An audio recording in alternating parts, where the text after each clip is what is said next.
Assalamualaikum warahmatullahi wabarakatuh. Perkenalkan, nama saya Herdi Pendi, NIM 20202175, kelas A05. Saya akan menjelaskan tentang marketing miopia. Marketing miopia, bahwa bisnis pada akhirnya akan berhasil lebih baik jika mereka berkonsentrasi untuk memenuhi kebutuhan pelanggan daripada menjual melucut saluran. Marketing miopia memenangkan McKinsey Award pada tahun 1960. Tujuan yang takdir kegagalan ada di atas. Para eksekutif bertanggung jawab untuk itu dalam analisis. Terakhir adalah mereka yang berurusan dengan tujuan dan kebijakan yang luas. Dengan demikian, rel kereta api tidak berhenti tumbuh karena kebutuhan angkutan penumpang dan barang menurun. Itu tumbuh. Rel kereta api ada di masalah hari ini bukan karena kebutuhan itu terpenuhi oleh orang lain, mobil, truk, pesawat, dan bahkan telepon, tetapi karena tidak diisi oleh jalan rel itu sendiri. Kesalahan analisis ini mendefinisikan sebuah industri atau produk atau kelompok pengetahuan yang sangat sempit untuk menjamin penuaan dininya. Ketika kami menyebutkan kereta api, kami harus memastikan bahwa yang kami maksud adalah transportasi. Yang ketiga, kapan marketing miopia menyerang?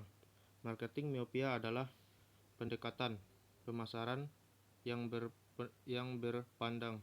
berpandangan pendek dan cenderung berfokus pada pemenuhan kebutuhan mendesak perusahaan. Hal ini terjadi karena kurangnya wawasan tentang apa yang dilakukan perusahaan untuk pelanggannya. Miopia pemasaran adalah situasi ketika sebuah perusahaan memiliki pendekatan pemasaran yang berpikiran sempit dan berfokus hanya pada satu aspek. Dari banyak atribut pemasaran, sudah seharusnya perhatian utama suatu perusahaan adalah pelanggan. Perusahaan harus mencari produk yang tepat untuk target market, bukan mencari target market yang tepat untuk suatu produk. Kenapa marketing miopia penting? Marketing miopia adalah menyebabkan hal buruk pada perusahaan, bahkan sampai pada kegagalan suatu perusahaan. Oleh karena itu, konsep ini harus diketahui, dikenali dan dihindari oleh pemegang keputusan di perusahaan. Walaupun konsep ini telah berusia lebih dari 60 tahun, tapi konsep ini masih sangat relevan dengan kondisi di area digital saat ini. Kapan marketing miopia terjadi? Miopia pemasaran menyerang ketika tujuan pemasaran jangka pendek lebih penting daripada tujuan jangka panjang. Ketika perusahaan mengemaskan produk dan menganaktirikan pelanggan. Pada tahun 1983, Theodore Levitt menerbitkan buku judul The Marketing Imagination.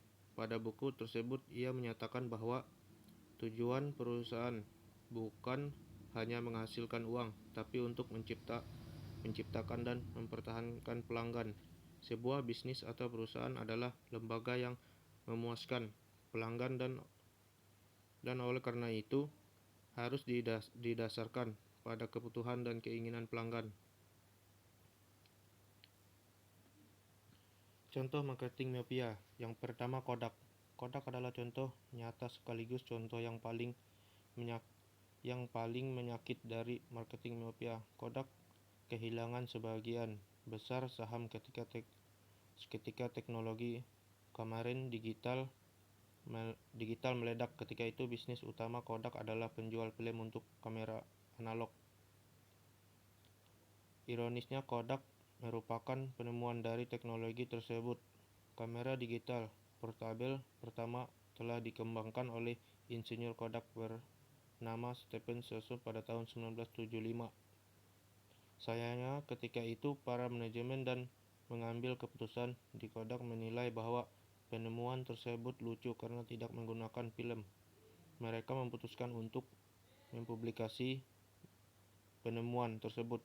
Kegagalan tragis ini adalah penyebab langsung penurunan Kodak selama puluhan tahun karena fotografi digital menghancurkan model bisnis berbasis film. Yang kedua, Nokia. Yang ketiga, Yahoo. Yang keempat, cara mengatasi marketing Yahoo. Yang kelima, memiliki PC yang jelas. Yang keenam, tempat pelanggan sebelum produk. Yang ketujuh, riset pasar tanpa henti. Yang kedelapan, selalu pantau kompetisi. Yang kesembilan, inovasi.